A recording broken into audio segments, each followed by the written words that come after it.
से प्रेरणा मिले, इस कार्यक्रम में हम सब लोग आज शिरकत कर रहे हैं।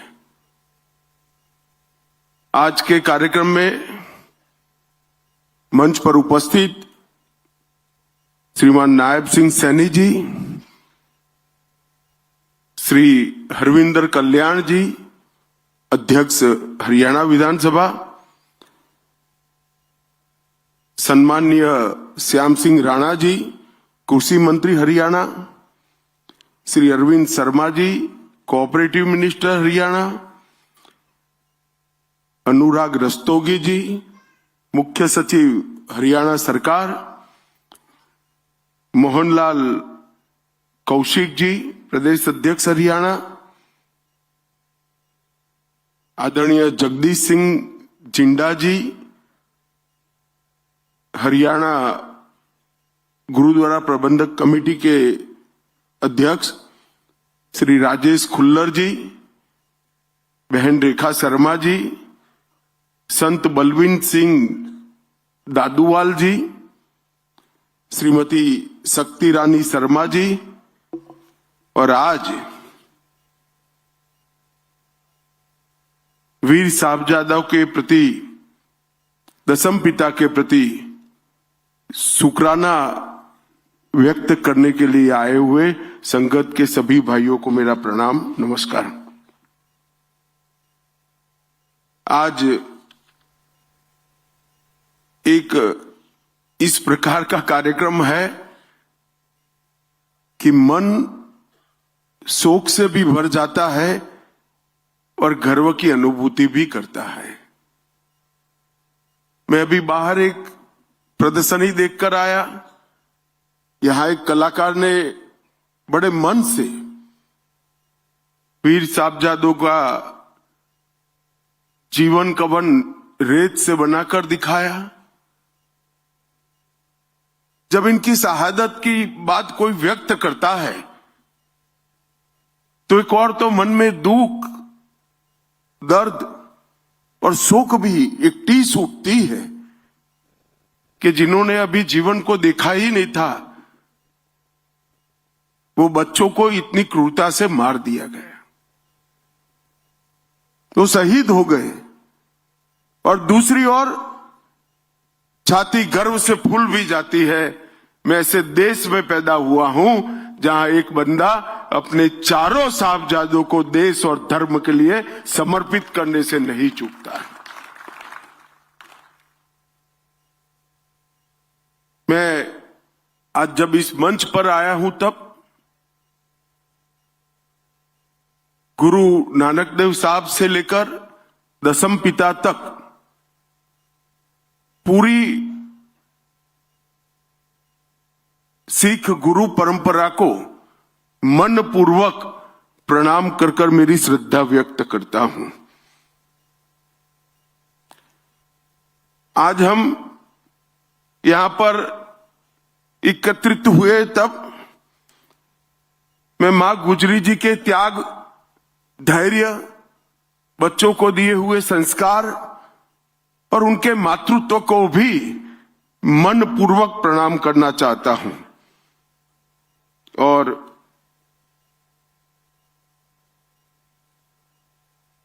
यही भूमि पर कई ऐसी स्थान है जहां गुरु साहिब कई बार गए। यहां पर एक विशेष प्रदर्शनी का भी आयोजन किया गया, सैंड आर्ट का शो भी किया गया और एक कॉफी टेबल बुक का भी विमोचन किया गया। 84 के दंगों के घाव को मरहम लगाने के लिए भी एक सरकारी योजना का यहां पर लोकार्पण किया गया।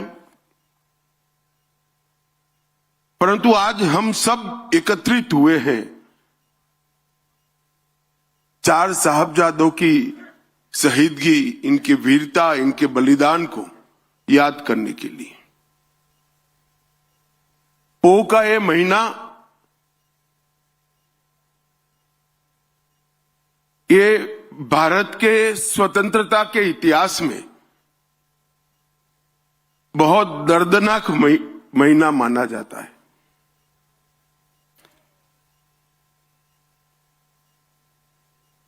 और जिन साहबजादों की बात करना चाहते हैं, बाबा जोरावर सिंह जिनकी उम्र सिर्फ 9 साल थी,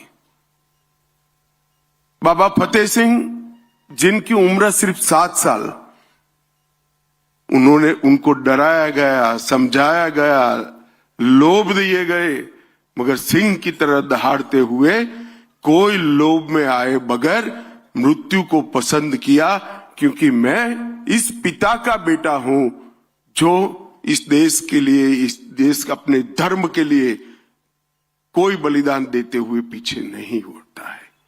ये भावना इतने बच्चे में, इतनी कम आयु में पैदा भी नहीं हो सकती है। शायद माता गुजरी का संसर्ग ही होगा, संपर्क ही होगा, जिसने गुरुओं के पूरे संस्कार इस बच्चों में फूट फूट कर भरा दिए। मित्रों, जब हम आज इतने सालों के बाद हम इस घटना का याद भी करते हैं तो रोंगटे खड़े हो जाते हैं। देश भर के युवाओं को, चाहे किसी भी प्रदेश में बसते हो, उसमें उनको दशम पिता का जीवन, कवन और साहबजादों की शहीदगी, ये बताना हम सबका राष्ट्रीय दायित्व है। कोई व्यक्ति पूरे दुनिया के धर्म के लिए लड़ने वालों के इतिहास में, देश के लिए लड़ने वालों के इतिहास में ऐसा कोई व्यक्ति नहीं मिल सकता जिसने पिता, माता, 4 छोटे बेटों का बलिदान दे दिया, कुछ नहीं बचा। और इसीलिए सर्वंस दानी का देश की जनता ने उनको उपमान दिया है। कोई सरकारी पद्मश्री, पद्म विभूषण नहीं है।